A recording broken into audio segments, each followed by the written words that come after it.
Just different.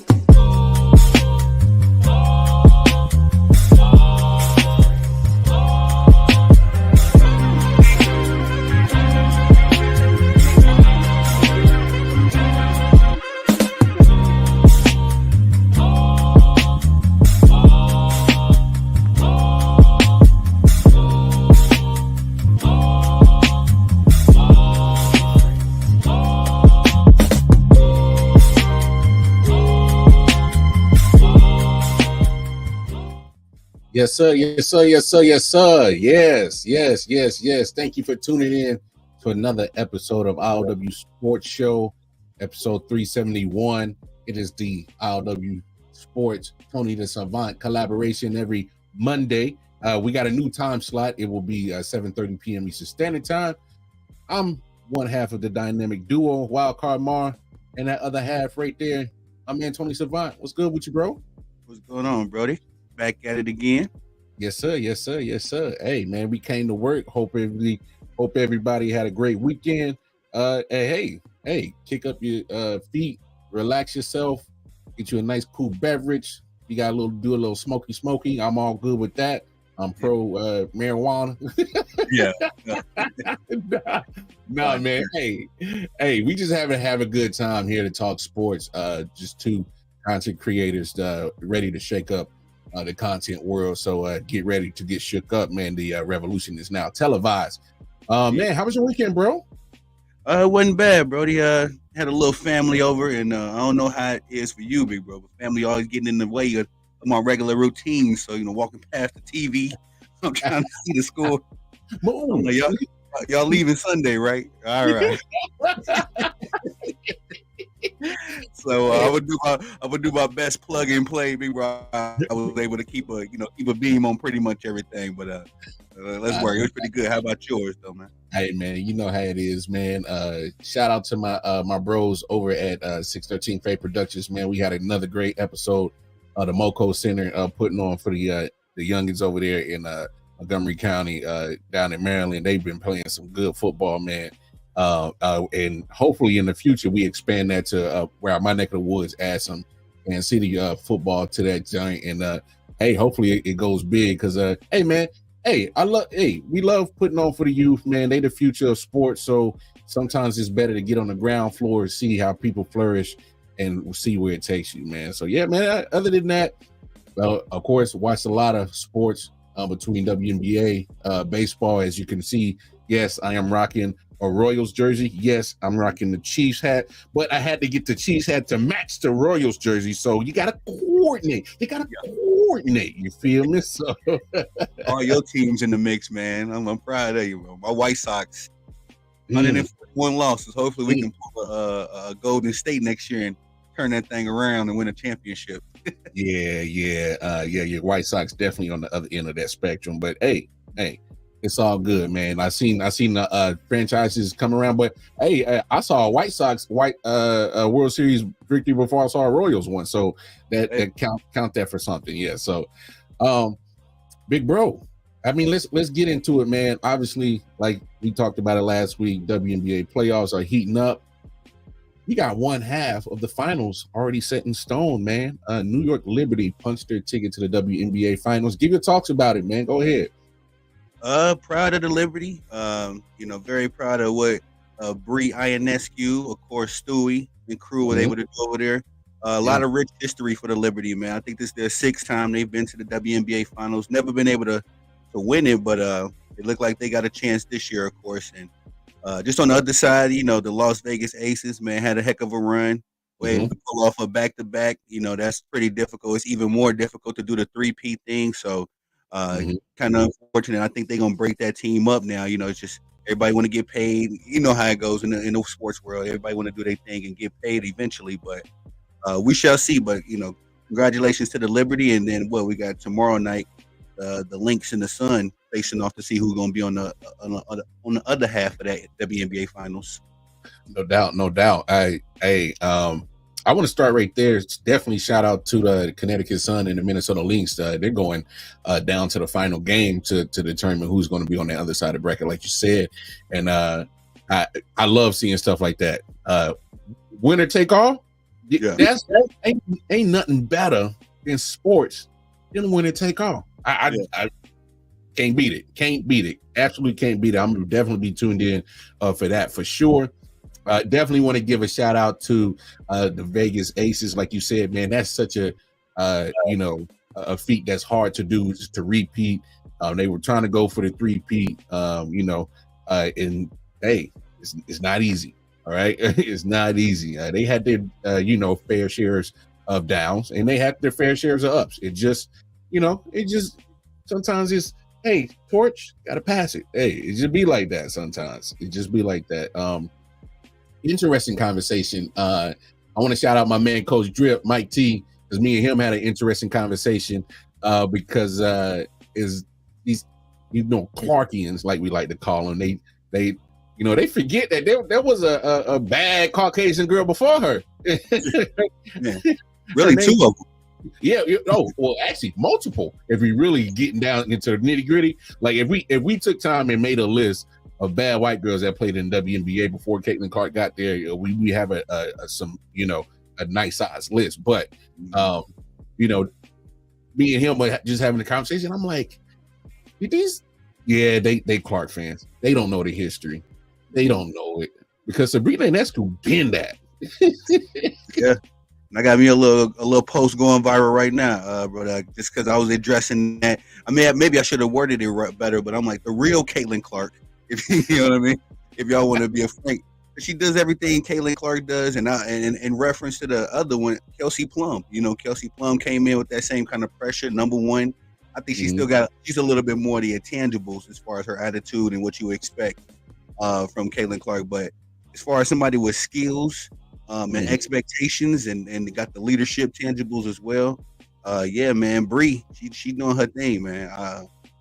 I think that she don't get enough attention, because she plays with Breonna Stewart, but she is the original Caitlin Clark, y'all. Yeah. Hey, you know what's crazy? If you really want to talk about it, Paige Beckers was actually getting all that love and attention before Caitlin did. So even at the collegiate level, there was a lot of people that were showing love to a lot of other players before Caitlin. And trust, ladies and gentlemen, we're not here trying to bash Caitlin because, and I'm definitely speaking for myself, but I know Tone enough that he'll give Caitlin her flowers when she balls out. Yeah. And that's our job as content creators. We just keep it real. We keep it even on the playing field. We keep it consistent. Like, we'll give Caitlin her flowers when she deserves them. At the same time, we'll give the criticism and critique because that's how we make our content.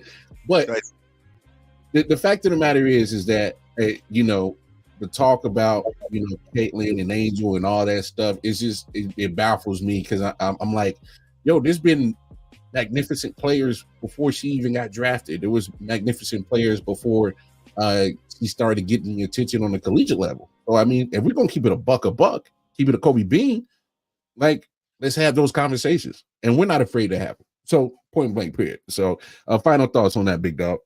Well, we fans, we not fanboys, Big Bro. So that's where it goes with fans actually can appreciate who your favorite player is. You can appreciate the team. You can appreciate the game. You can appreciate the history. Fanboys, they gonna come in. They gonna my player this, my player that, and that's cute. That's cool. But don't try to put up a real argument if you're a fanboy. You only know your player.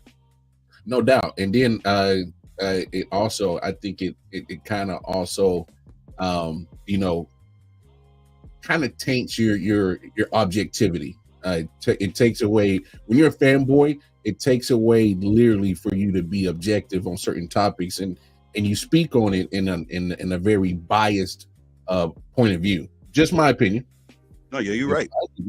You're very right. And and back in the days, these people always been around, but now we got the internet. What's good, TABC? I saw your comment before, brother. But we're gonna talk some football. We're gonna talk some football. Yeah, we definitely gonna talk it because we'll definitely get there. But I just want to touch on NBA real quick, because this is polarizing. They're already, they're going to talk about it. What are some of your thoughts on some of the teams as preseason kicks off? And what are some of the teams that you think might make that leap forward this year? You know what? I'm gonna be honest, man. I don't really care for preseasons and all that kind of stuff, but just because you can't really gauge what's going to happen. I mean, not even barring, you got. I'm gonna say it like this: the main guys don't play enough for you to be like, oh, the Lakers are going to do this, the Lakers are going to do that. But as far as who I'm excited to see, I am excited to see year 2 Wemby. See what step forward he takes with Chris Paul over there, of course, and just what I've been seeing from him. I follow him on his social media. So year 2 Wemby is one thing, and yo Lakers, big bro, I'm not gonna hold you. What I seen the LeBron and the Bronny James combo. They finally put it on the court, albeit preseason, and it don't look good, man. It's funny. It's funny, but it didn't look good. I don't know if you caught that game, did you? I caught pieces of it, but I'm just gonna say this: at the end of the day, am I expecting them to compete for a championship? Hell no. Yeah. I've said this numerous of times. I think they are a competing for a playing tournament spot at best. And it has absolutely nothing to do with the drafting at Bronny at 55, which is the most talked about 55th pick ever in all of NBA history, for obvious reasons. But look, my expectations for the Lakers, they ain't high. They are not high. I'm just gonna, keep an eye on them and see if they can at least be competitive. That's all I'm looking for. I don't know. I know. It ain't gonna be easy. They had a lineup of LeBron James, Bronny James, Dalton Connect, Austin Reeves, and Jackson Hayes out there. And when they put that lineup out there, the Lakers had an 11-point lead. So by the time about 3-4 minutes passed, I forget who they was going up against, the Timberwolves maybe. By the time them 3-4 minutes went past, man, the Lakers was down 3. That lead was gone.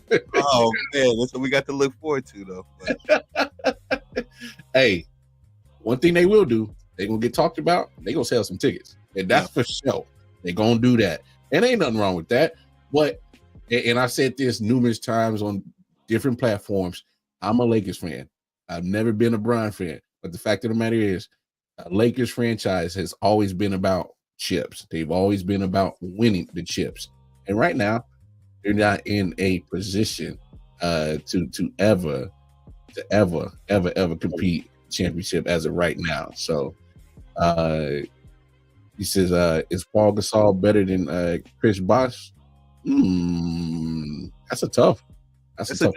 That's a good question, but no, I wouldn't take Paul Gasol over Chris Bosh. Just if we could go off Paul Gasol's time in Memphis and Chris Bosh's time in Toronto when they were both the top guys, give me CB, man, because CB was something different. He was 24 and 12 before it was popular. You know what I mean? He was doing that. So he was a walking double. Hey, easy money. But yeah, man, let's get down to some of the meat and potatoes. Man, crazy weekend in NCAA football. Unfortunately for my team, they got the dog piss kicked out of them. Mizzou Tigers, man, what was y'all doing? I don't know what happened. Y'all did not look like a number 9 team. Y'all went down to Texas A&M and went down to College Station, and them Aggies. Woo, boy. Yeah. I was trying to figure out, we was trying to doing a little chopping it up while it was going down, bro. I was like, all right. I thought Mizzou and the Aggies was going to be the only walk down that we seen. Man, we got almost 6 walk downs because Miami, they went down. I don't think they won by 1 versus Cal. So it's a weekend of upsets. Hey, upset city. Matter of fact, with Mizzou, I turned it off at halftime. I'm like, I'm done. I'm not gonna waste my time. Matter of fact, I started running errands. It's like, no, it's bad. Like, I want to go out. But Mizzou took a beating, but I don't think nothing's gonna cap what Vandy did to Alabama, man. We talking about they didn't got walked down. I think they was 0-60 versus number 1 teams. All kind of history in this game. I think Alabama had been beating them down the last 24 times. They finally ended that straight too. And I've been singing the praises of Diego Pavia for a while because that kid, he actually pulled off a miracle versus Virginia Tech week 1. Sure did. Bringing Vandy back in that game. But what was your walk down of the week outside of your Tigers, bro? Man, Arkansas clipping up on Tennessee. I know the strategy at the end of the game, Tennessee was like, go ahead, score your touchdown. We got faith in our quarterback. But when you do things like that, you better be 100% sure that your offense, your quarterback, is going to get things done. And he had a brain fart at the wrong time going into that last drive when he didn't even give his receivers a chance to make a play. Like, you just got to throw it down there in the end zone, and he's like literally running out of bounds and didn't give him no chance.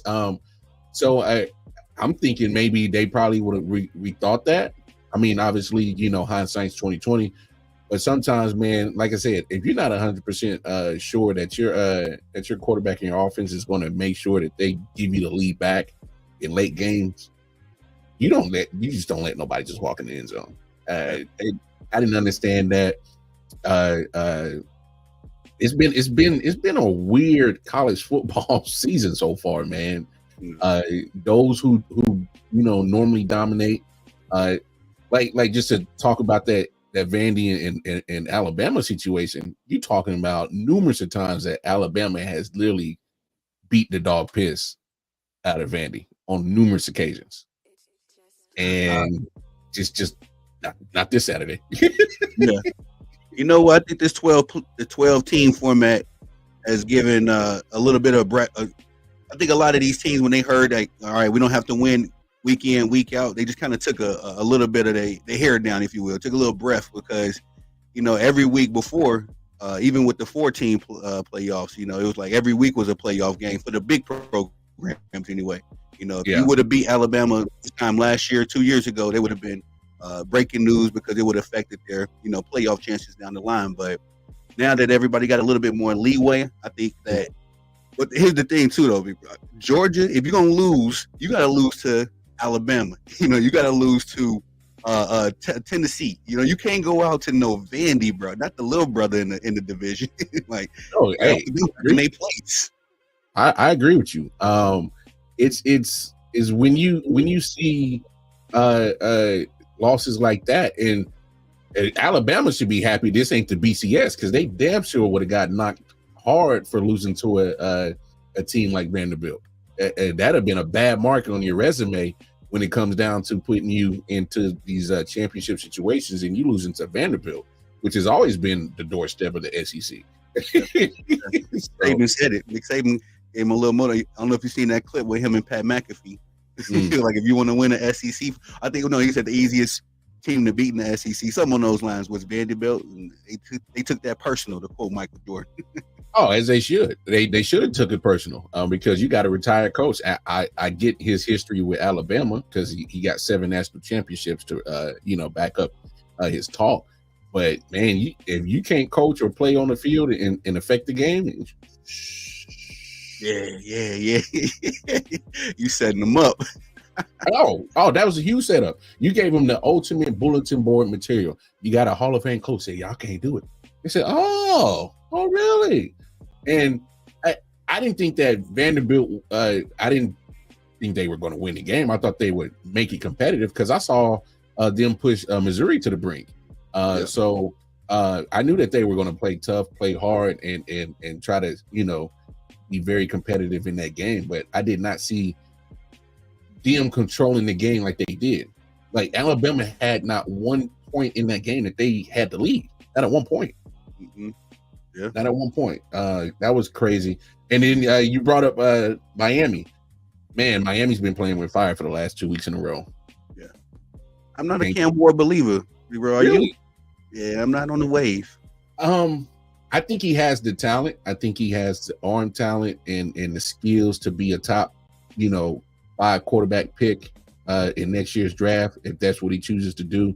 The thing about him is sometimes I think he presses too much.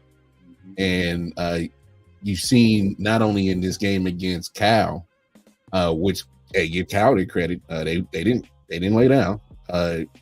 But even Virginia Tech, they didn't lay down either. So some of these teams that are quote unquote your underdogs going against Miami, they're not laying down for them. And the thing is when you notice that people ain't just gonna move out the way for you just because you Miami and you got to put your game on. You gotta put your A+ game on. Nobody's scared of y'all. No matter what you say about the U in Miami or it's the resurgence, they're back. They don't care. Cal. When's the last time we've ever cared about Cal football? Saturday. Exactly. Before that, the last time anybody cared about Cal was some little flashes of Aaron Rodgers, some Marshawn Lynch, some Deshaun Jackson. But before that, it was the band is on the field. That was the 80s. All right? Yeah. Ain't nobody cared about Cal football besides those little glimmers of great players that's gone through the program, but nobody. So I mean, it's crazy. TABC, he says, which team in the NCAA football is winning the Natty? Ooh, too early for that talk, TABC. And I'm one of those people that like to have those conversations. But if I had to just throw my pen up in the air, man, it looked like of all of the formidable programs, Texas is the only one. The only one that seems like they dominate. Now we're gonna see what they really do this week with the Red River rivalry. They had a bye week. They got the number one spot on the off day. They didn't earn that, but I think the only one really now that I feel safe putting my money on is Texas. When I said Alabama, 72 hours ago. How funny how things change. I definitely agree with you. It's too early to tell, and the reason why is because, as you see, these lower tier teams that we've seen in the past, they are not playing scared. Yep. They're not. They're playing with house money. So what? That Cal hasn't been talked about in forever. They gave Miami every last ounce of their effort and play. It don't matter if you're Vanderbilt and we ain't beat no number one team ever in our history. They didn't care. They said, okay, we gotta strap up just like y'all. We gotta put our shoulder pads and helmets on just like y'all. Let's get it. Nobody's laying down for these teams. I mean, say what you want. I love it because every week we're gonna get some competitive football. It's gonna be great content, and we're gonna get teams that we're gonna get another upset like a Vanderbilt over at Alabama before this season's out. We're going to get another big team getting taken down. But I will say this. I'm looking at some of these other teams that are still undefeated. I'm talking about you, Oregon. I'm talking about you, Ohio State. Mm-hmm. I'm going to take an L this week. Well, next week. But this week now, yeah. Hey, man, some of these teams, you not only are you going to collide with each other in conference play, but eventually, there's going to be a team that's going to do the same thing and be like, "Nah, man, we ain't scared of you boys. Let's get it."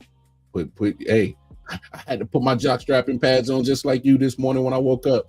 And then what you don't really want is somebody to have some tape on you on how to defeat you. Because now whoever I got to see their schedule. Whoever Alabama or let's say like this, the next underdog program, they gonna study this Vanderbilt film, through and through, and be like, look, if we just emulate this, that's all we got to do. We ain't got to play perfect. We just got to do this. Hey, you don't want that tape out on you like that. So, hey, that tape, especially after a loss, it becomes a blueprint.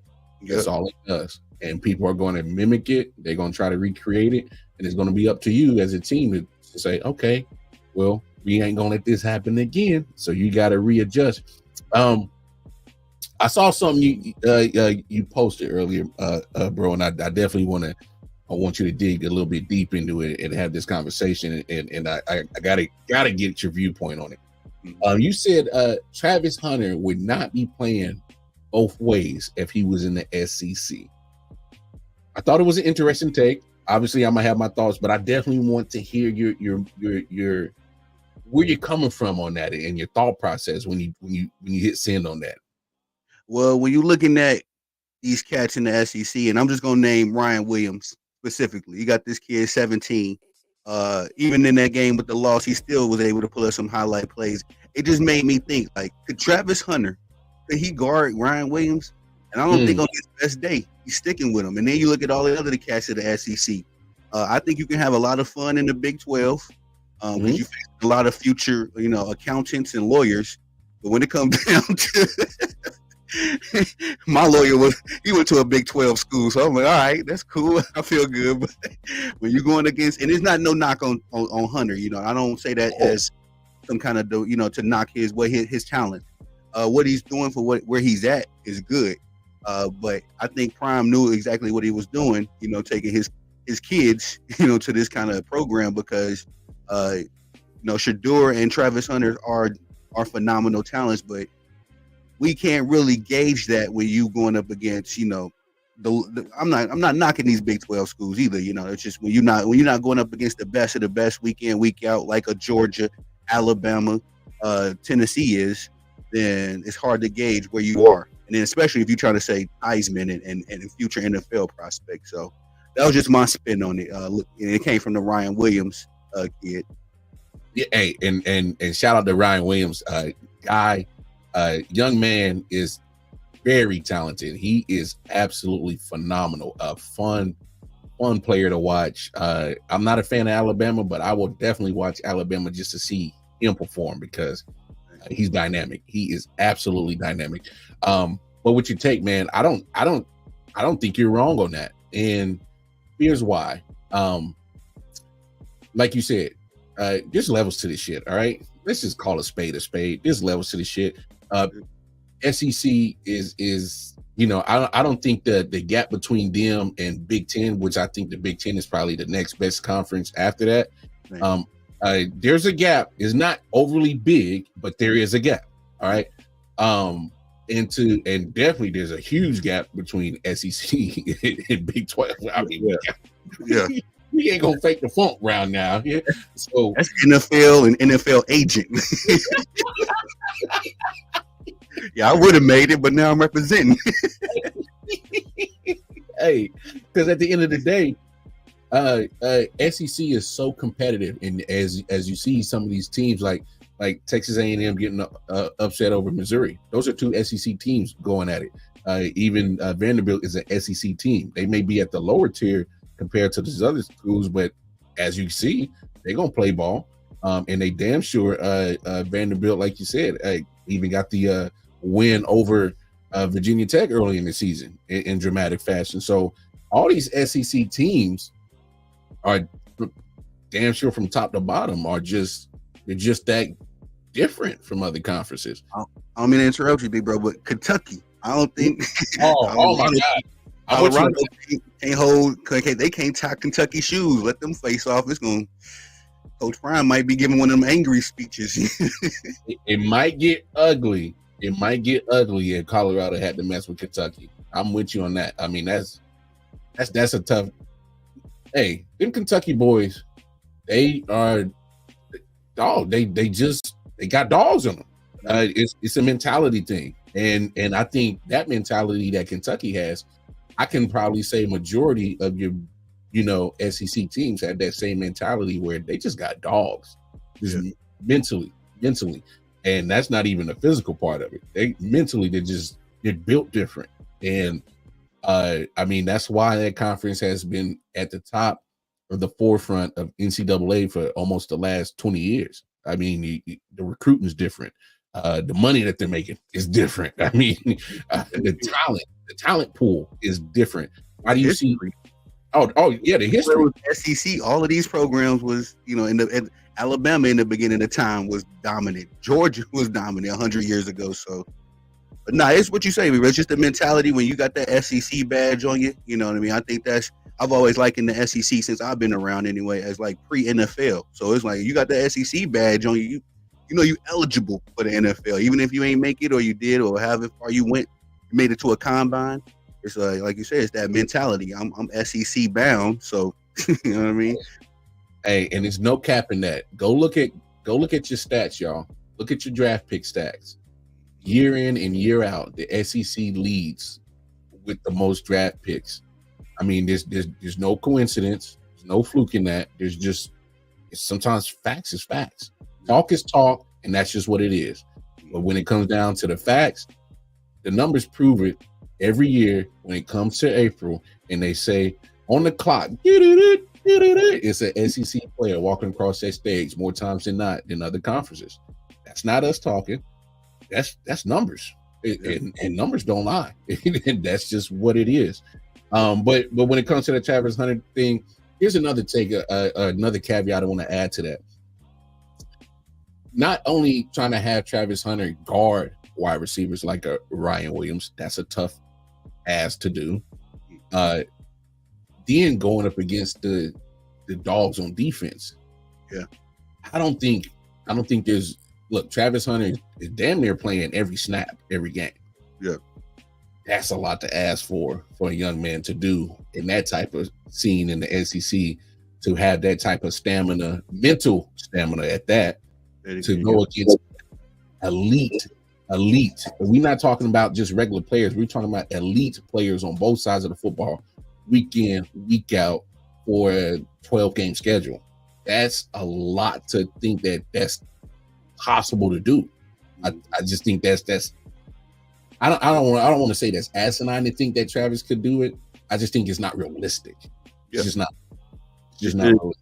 It just goes to the difference of the talent, and like I said, I don't mean to knock the Big Ten, but you can play two ways in the Big Ten and take a few snaps off, even if you're on the field. You're going to just line me up with the third string or the slot guy for a play or two. That's a playoff. But yeah, man, I be seeing a lot of praise. A lot of people talk about Travis Hunter. They got a lot of praise for him. I love the kid too. I think he's probably the hardest working kid, player in college. But all that video game stuff is cool and dandy when you're on college football 25. When you line up like Cat Williams, when you line up with the real big dogs, big boy, having a different conversation, having a whole total different conversation for sure. TABC says, who's your early first round NFL pick, man?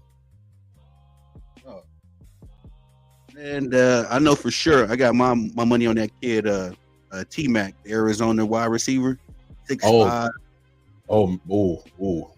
He's good. Man, he easy. Well, in college, he 200 yards, guaranteed. But in the NFL, I think that as long as he stay healthy, that's my surefire. But running back, probably that kid in Boise State. He's nice. Yeah, I think he's gonna be definitely in the mix as well. But you got to give me Quinn Ewers, and probably another one, Carson Beck. We'll see them in the NFL. How their talent would translate though is another thing, because Carson Beck and Quinn Ewers, I got my concerns about them. Nah, I feel you. I mean, there's going to be some guys that's definitely going to go in the first round. But if you're talking about first overall pick, just because it's a quarterback league and everybody's going to, always do their best to try to get up to the top to get their quarterback, because there's going to be some positions, Cleveland, that's going to be looked at about what you're going to do with your quarterback position. And to be honest, Miami, you got to look at quarterback to go first overall. And, I know some people don't buy into the Cam Ward hype train, but I would probably go Quinn Ewers 1A and Cam Ward 1B as in potential first overall pick. Quinn Ewers, obviously, I mean, it needs to be said that this is how good he is. I said it last week, I'll say it again. It was a reason why the only time that Arch Manning got on the field was because he got hurt. There's a reason for that. I mean, not only the talent, but also the fact that, he's got the experience of playing in big time games. That accounts for something. And just Cam Ward, just because he has the overall talent, a little bit more raw than Quinn Ewers, but definitely I would go either one of those two fellas as possible guys that might take the number one overall pick. Carson Beck is in Georgia. He kind of struggled against Kentucky. It took him a minute to get going against Bama. Had a better game against Auburn this past weekend. But there's just some things, certain players I just think just got overall talent more than Carson Beck, and that's not a knock on him. He's very talented. But if you are one of these franchises who needs to get your quarterback position fixed, I'm having a hard time to get past Quinn Ewers and Cam Ward so far. Shador's going to be in that conversation, but me personally, as much as I love Shador, I can't take him over Cam Ward or Quinn Ewers, and that's not a knock. It's just not. It's my preference. That's all. Right there with you, bro. And I think Cam Ward, I just need I need to see a little bit more from him. I feel like I'm a hater sometimes when the kid make a big play, then it's like, all right, maybe, but I just need to see a little bit more from him. Like you said, it's a smaller sample size with him versus a Quinn Ewers or, even Shador in that matter. But yeah. And trust me, Cam Ward's going to be in that talk for what he's doing in Miami. Now, but wasn't nobody talking about him when he was at Washington State. Let's call word. You know what I'm saying? Like, let's call it a buck. Let's see how for what he was when he was at Washington State. You're like, oh, okay, another Pac-12 quarterback that he can fling the rock. I mean, that's what they do in that conference when it was existing. They throw the pill all over the field, so it looks good to a certain extent. But he's going to get more of his draft stock and hype for what he's going to do in Miami. So far, his stock looking good. He still got to clean up some things, but it'll be based off what he does this year in Miami. As we talk about crazy week in NCAA football, man, week 5 of the NFL kicked off on Thursday with some crazy action. Hey, we said it on the show last Monday. Kirk Cousins gotta show something. Keep them Penix crowd off his butt. Michael Penix. Hey, he threw for 509 and 4 tutties. Oh my! I'm gonna say this real quick, and I was waiting on anybody, to have a better performance come Sunday than Kirk Cousins. Nothing impressed me more, other than Aaron Rodgers stinking it up. I gotta call out my dog, man. It's like, come on, man. Everybody calling for Robert Saleh job, but we get to that in just a second. Captain Kirk for president, man, because this dude, he has made a resurgence. I had some concerns about him, but again, Arthur Blank, I respect him as an owner. He seems like the kind of owner that pays his guys, treat his guys well, and then get out the way. Unlike Jerry over there in Cowboy Nation, but Captain Kirk, man, I think he just bought himself at least the entirety of the season with that performance. No doubt.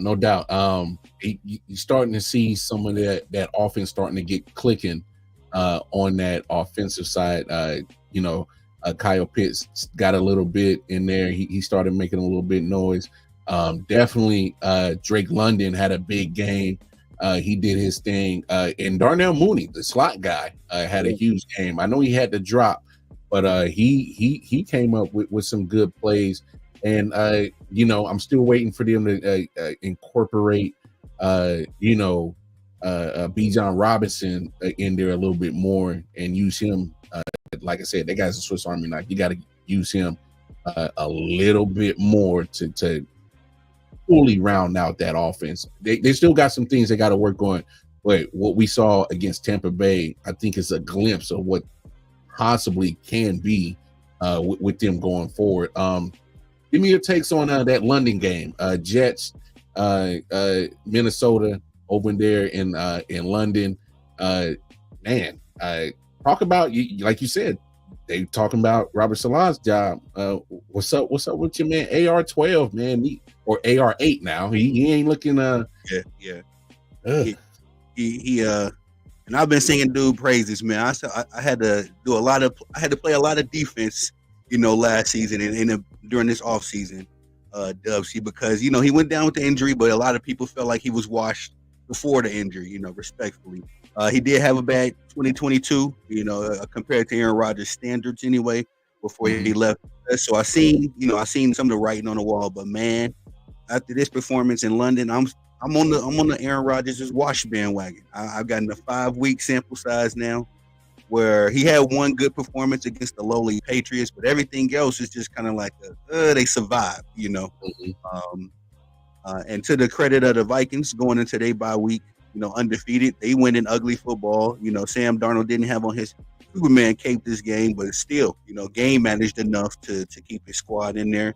And the defense was just all over Aaron Rodgers, man. I think they hit him for about 3 or 4 sacks.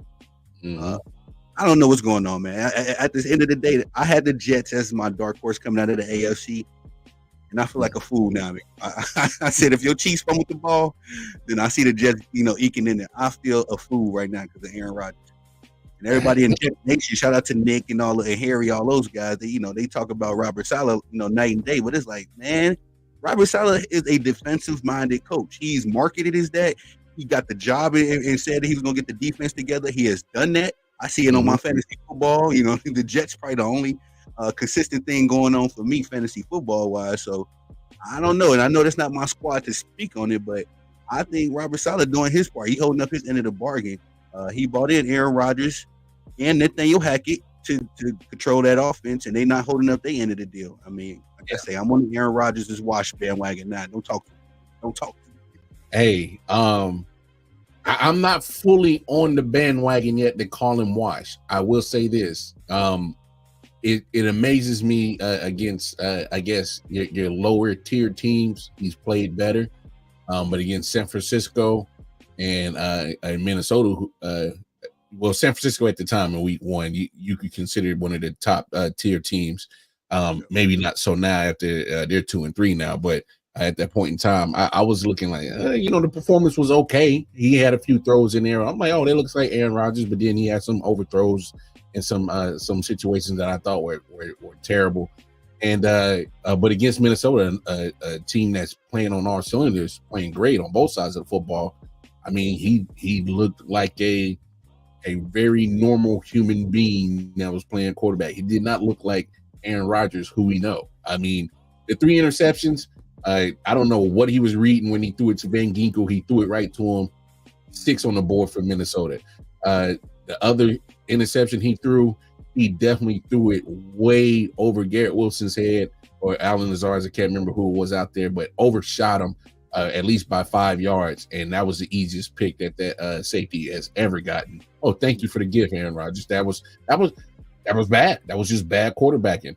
And then the last interception, on the back shoulder throw, which has always been his bread and butter, his placement was just off. Yeah. He threw it inside instead of outside. And, and you're going up against a veteran corner in Gilmore. You got to have great placement when you're going against a veteran cornerback like Gilmore. So if you taking everything that he's done so far 5 weeks in, I mean, Aaron Rodgers has looked pretty damn average. He's looked pretty damn average. Wow. Get the suds, man. It is my guy, man. I didn't bought that shirt. Aaron Rodgers was like year 3, year 4 when I got that shirt. Nobody believed in him when I first got this paraphernalia. Now this man out here making me look bad, bro. And it's just the placement on the balls. And what I don't like about Aaron Rodgers is he got a little diva in him. He make a mistake, he get to yelling at the offensive line. He doing all of this, crying to the refs, crying to the coaches. It's like, brother, just own up to it, man. I don't want to see that. I don't. You made a bad play. My bad. We move on the next one. You know how it goes. Take your L's. Hey, there's nothing wrong in life with taking your L's and then just keeping them moving. All right. It happens to all of us. You don't win everything. You're not going to win all the time. But one thing that I'm rocking with you on is when you take that L, be gracious in it. Understand and point out your accountability in the L. Don't start pointing fingers. And to his credit, he has come out and says, to his standards, he hasn't played well. Okay, that's good. But you can't show up your people. You can't talk about everybody else and their mishaps. And you got your some of your own. Washington, as shout out to Rod Uncensored, my man. His first comment is wild. That's wild, dog. That is absolutely in love with you. That is absolutely wild. But he brings up Commanders in first. I thought I wouldn't see today, and here we are. Commanders in first. Jayden Daniels is doing his thing. They're clicking on all cylinders. I'm looking forward to this matchup next week because as they're rolling, Baltimore is back on track. And what a game that they had with Cincinnati. So let's talk right there as they have that matchup next week. What are your thoughts on Ravens Redskins as they head into that anticipated matchup next week. It's always a movie when the Ravens and the Bengals match up, and they lived up to the hype. But I think that I'm going to be honest with you, bro. I think Jaden Daniels is kind of in that same lane as Lamar Jackson.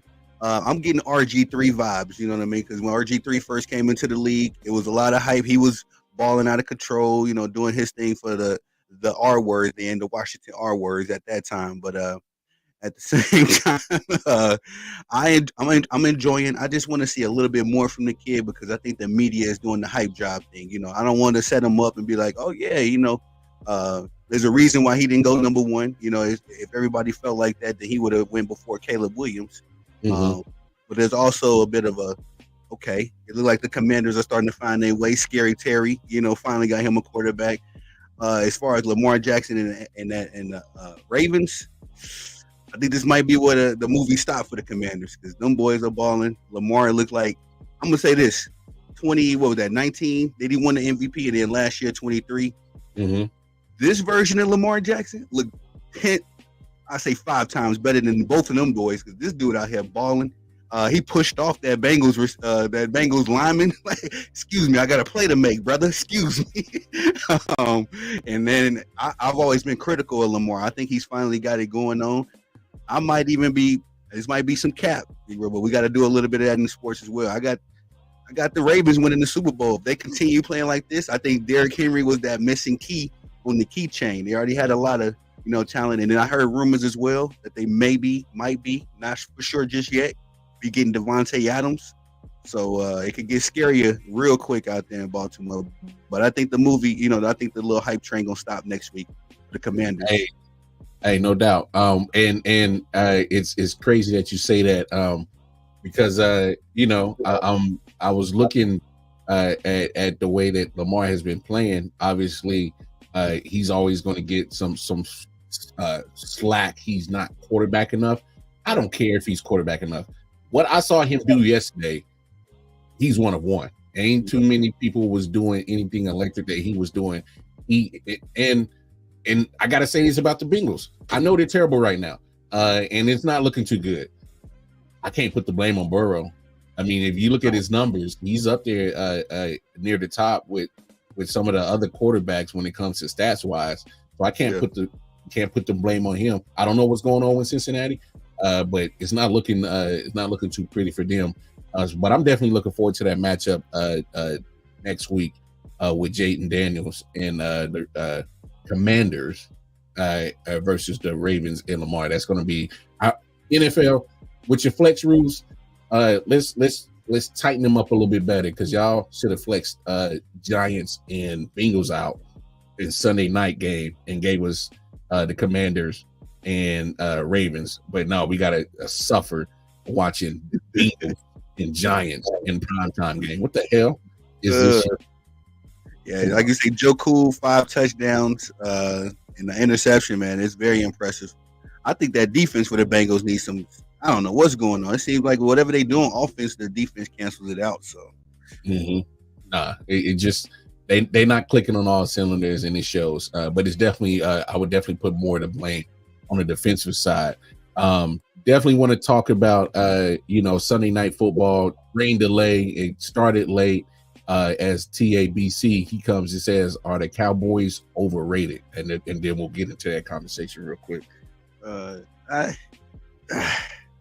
Cowboys are overhyped. I don't know if they overrated year in and year out. You know, it's always a Super Bowl year with them. It's always we gonna do this and we gonna do that. And then the thing about it is the Cowboys never have a bottom of the barrel team, say like the Panthers. You know, they don't never have a team like that, but they can never get past the hump, you know.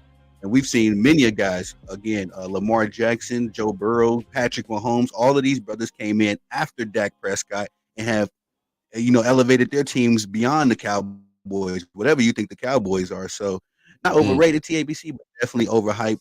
And we could put that on the media, because the media talk about the Cowboys like they talk about LeBron. And it's like, all right, now we need to see some substance to back it up. So respect. Yeah. No, I'm right there 100 with that you. Last night game. That last night. Now, go I was ahead. gonna say that last night's game, I did have a fam over, so I did miss a lot of it.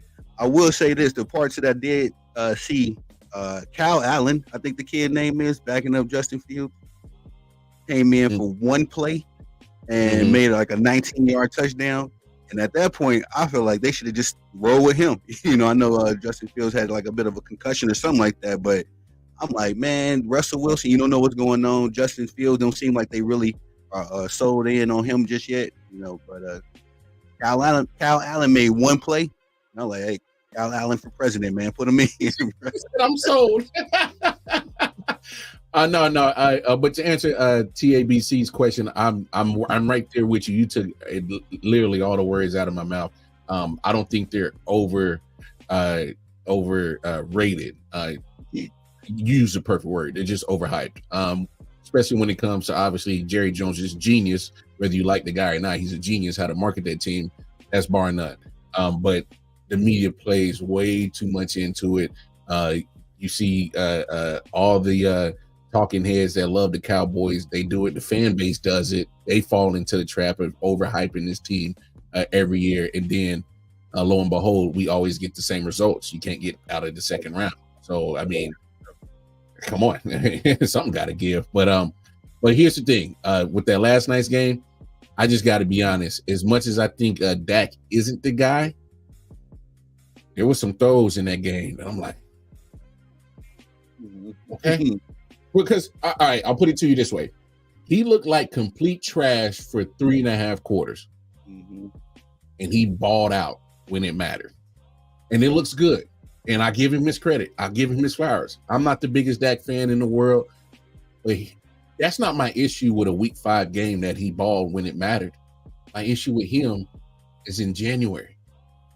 My issue with him is his performance is not consistent when it should be, when that stage is bigger than a Week 5 game.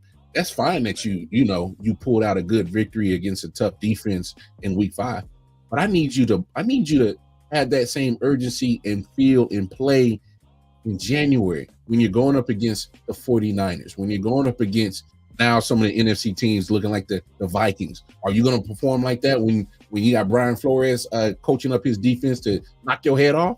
Are you going to be playing like this in a division game?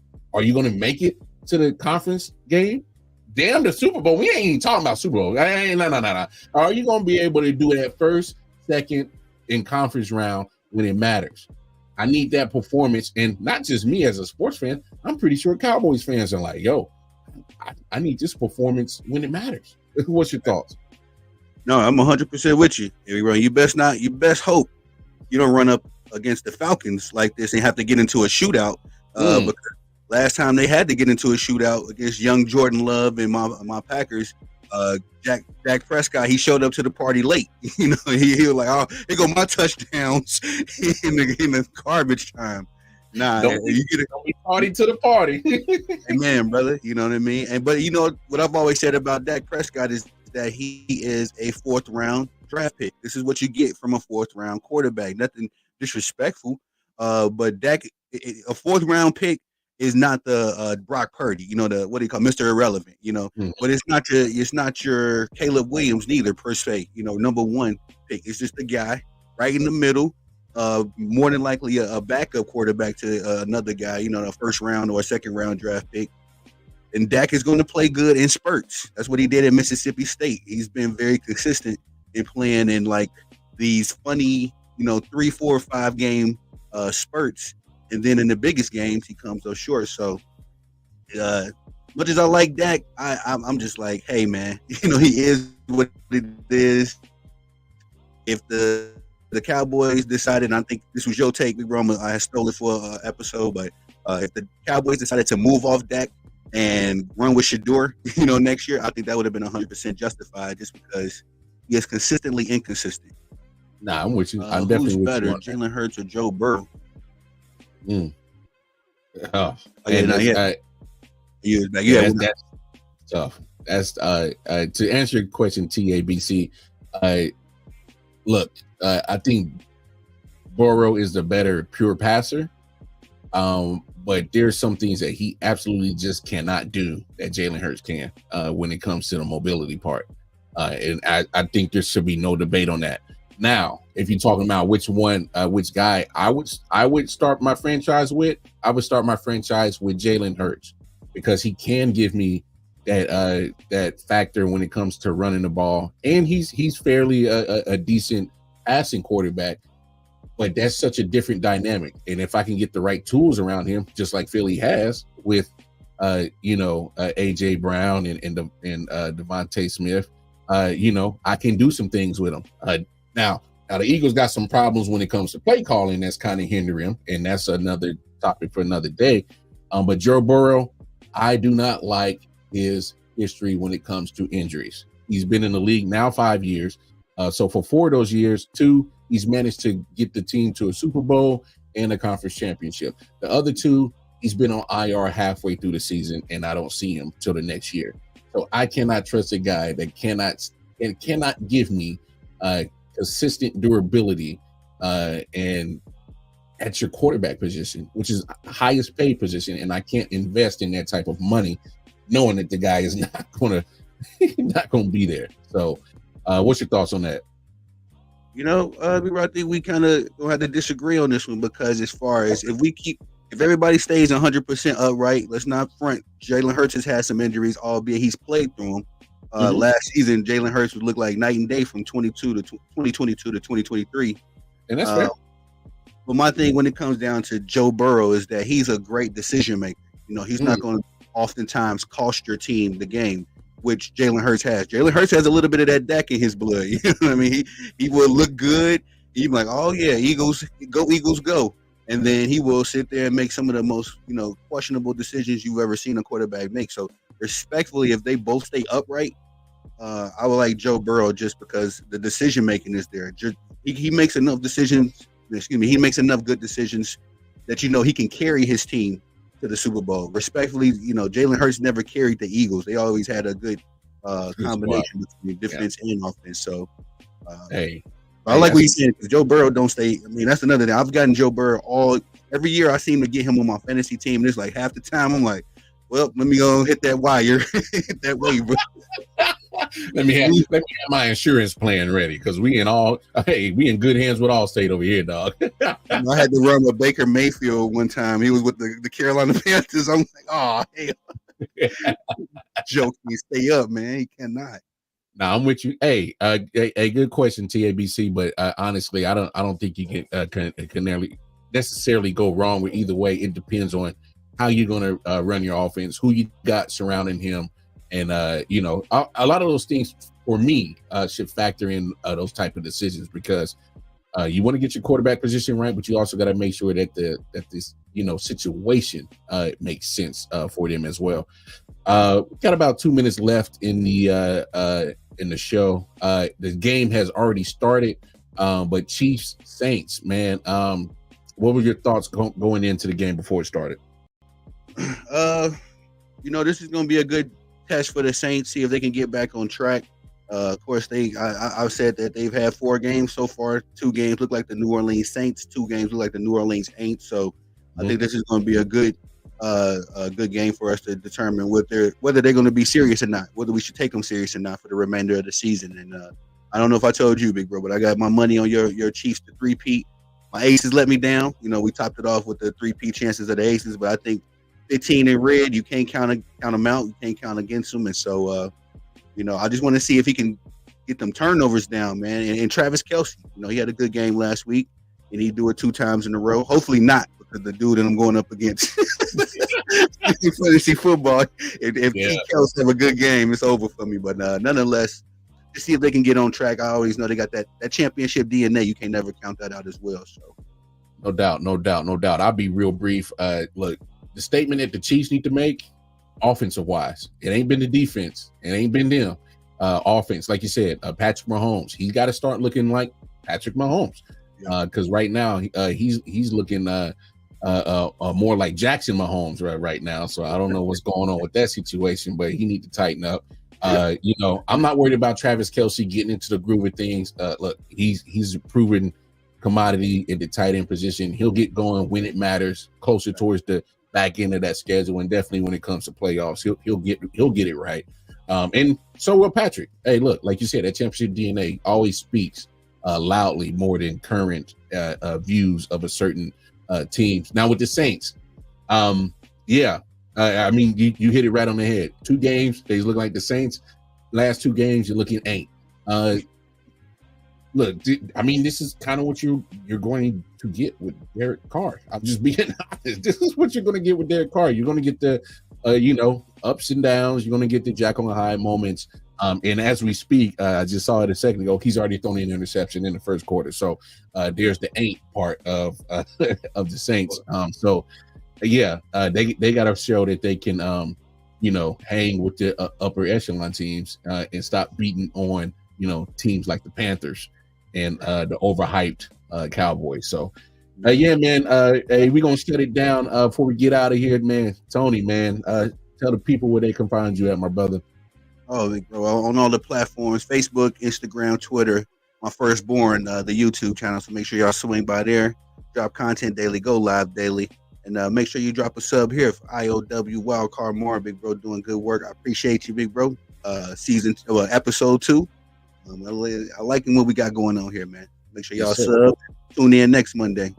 Hey, of course. Again, that's our new time slot every Monday, 7:30 p.m. Eastern Standard Time. Tap in with us. Again, I.O.W. Sports Network, Tony the Savant. Please like, share, subscribe to respective YouTube channels. Hey, you want to find me personally, going over to Twitter. That's where I be at most majority of times, but Facebook, Instagram, Wildcard Mar. And until then, man, I am Wildcard Mar, one half of the dynamic duo. That's my guy, Tony the Savant. We signing off, man. Go enjoy some football, baseball. Everything's in full action, man. We'll holler at y'all next Monday. Peace. It's just different.